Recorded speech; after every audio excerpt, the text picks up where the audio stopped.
आज हम बात करेंगे तंत्र के ऊपर। लोगों के मन के अंदर जो है तंत्र के ऊपर जो है बड़े मन के अंदर जो है सवाल है, प्रश्न है, तंत्र है क्या।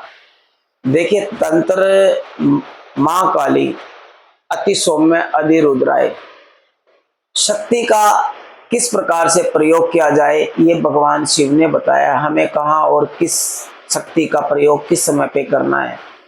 ये भगवान शिव ने जो है माँ पार्वती को बताया है। अब माँ पार्वती जो है जगदम्बा अति सौम्य अधि रुद्राय, सौम्य भी बहुत है और वो अपनी बच्चों की रक्षा करने के लिए जो है उनका रूप जो है बहुत भयंकर रूप को धारण कर लेती है, जिसे हम महाकाली के रूप में जानते हैं। बड़ा भयंकर रूप है माँ का, वो स्वरूप है।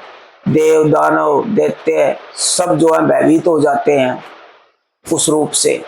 वह रक्षा करती है हमारी।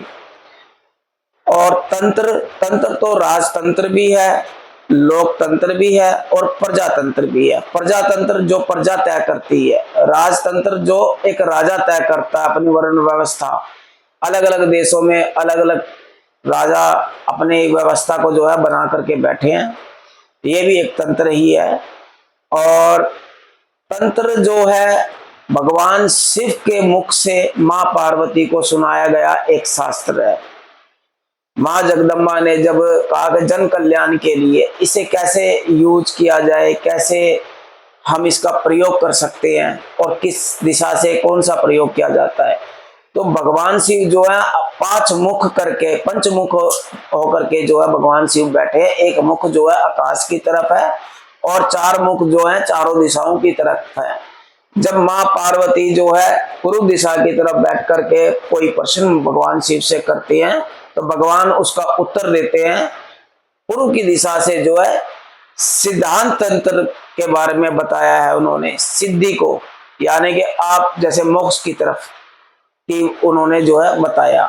जब माँ पार्वती जो है उत्तर दिशा की तरफ बैठती है तो भगवान शिव से जो है प्रश्न करती हैं, तो भगवान शिव ने जो है उत्तर दिशा की तरफ से मोहिनी वशीकरण, मोहिनी और वशीकरण के बारे में बताया कि किसी भी व्यक्ति को जो है मोहित कर ले कैसे। जैसे कोई सभा के अंदर बैठे हैं और आप उस पे वहां पर जो अपना मोहिनी मंत्र छोड़ दे, सारे जो वहां पे जो भी लोग बैठे हैं आपकी बातों से सब मोहित हो जाएं और आपकी तरफ जो है उनके आकर्षण बढ़ जाए, आपको सुने वो लोग। ये मोहिनी वशीकरण जो है मोहिनी मंत्र है। और वशीकरण का तो आप जैसे जानते ही हैं कि किसी भी इंसान को जो अपने वश में कर लेना, अपनी इच्छा अनुसार कार्य कराना, ये सब।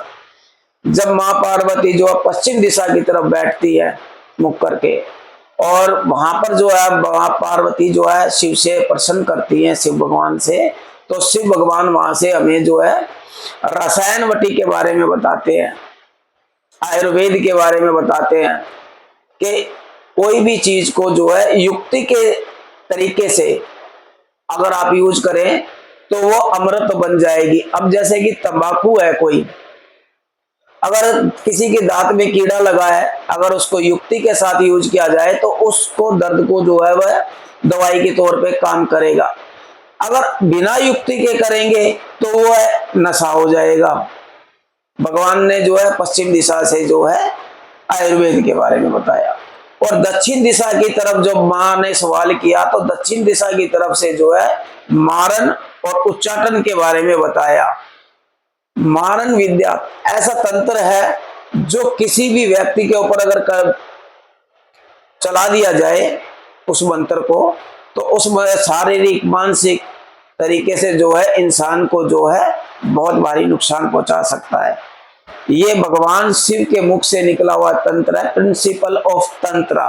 तंत्र बहुत बड़ा एक साहित्य है और इस पे बहुत लोगों ने बहुत कुछ बताया है तंत्र के ऊपर। तंत्र तो हमें जो है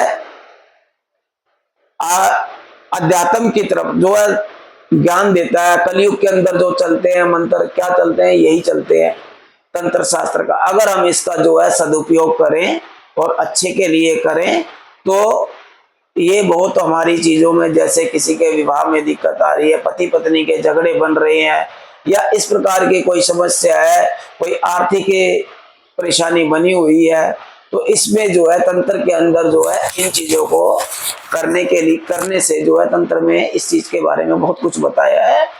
और तंत्र जो है कोई मतलब ये नहीं है कि आप के ऊपर है ना, आप उसका सदुपयोग करते हो या दुरुपयोग करते हो।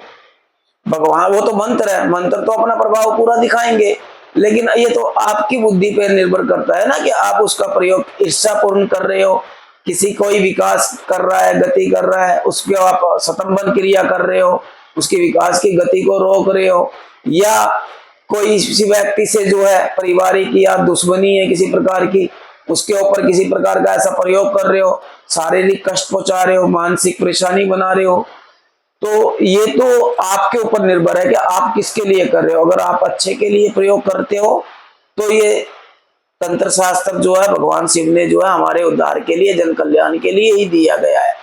और तंत्र का जो है सदुपयोग हमेशा करना चाहिए और ये अच्छे के लिए है। और तंत्र जो है बहुत बड़ा साहित्य है, बहुत बड़ा। कई लोगों का सवाल आता है कि वेदों से पहले क्या तंत्र था? बिल्कुल, वेदों से पहले ही तंत्र था। पहले जो लोग थे, रही व्यवस्था नहीं थी, घर नहीं, मकान नहीं होते थे, जंगलों में लोग रहते थे, वहां पर जो है असुरी शक्तियां भी रहती थी, दैत्य भी रहते थे, और वहां पर ऋषि मुनि भी रहते थे।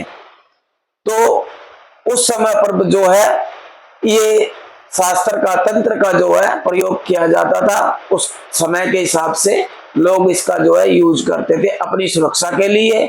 और दैत्य लोग जो है, दैत्य मतलब जो नास्तिक है, बुद्धिहीन है, जो दूसरों का बुरा चाह रहे हैं, तो उन्हें दैत्य कह लो। कोई ये नहीं है कोई कि उनको सींग लगे हुए हैं, लेकिन असुरी शक्तियां भी रही हैं। तो उस दौरान जो है ये तंत्र का जो है प्रयोग दोनों ही पक्ष से होता था, सात्विक विधि से भी करते थे, और कुछ लोग जो है किसी को नुकसान पहुंचाने के लिए भी करते थे। और हमें किसी प्रकार के नुकसान कोई ना पहुंचाए, अपनी रक्षा के लिए हम जो है उस तंत्रों का प्रयोग करते हैं, करने के लिए करते थे। ये वेदों से भी पहले का तंत्र शास्त्र है जो भगवान शिव ने मां पार्वती को सुनाया। ये संवाद है दोनों का। और दुनिया के अंदर सबसे बड़े प्रश्नकर्ता जो हुई हैं वो मां पार्वती हुई हैं। अगर मां पार्वती सवाल ना करती भगवान शिव से, तो ये तंत्र शास्त्र का जो आज हमारे पास ज्ञान है वो नहीं होता। अगर आपको इस विषय में कोई और जानकारी चाहिए तो आप जो है कमेंट बॉक्स में जो है मुझे लिखिए। जैसा भी होगा मैं आपकी जिज्ञासा को शांत करूंगा। नमस्कार, धन्यवाद।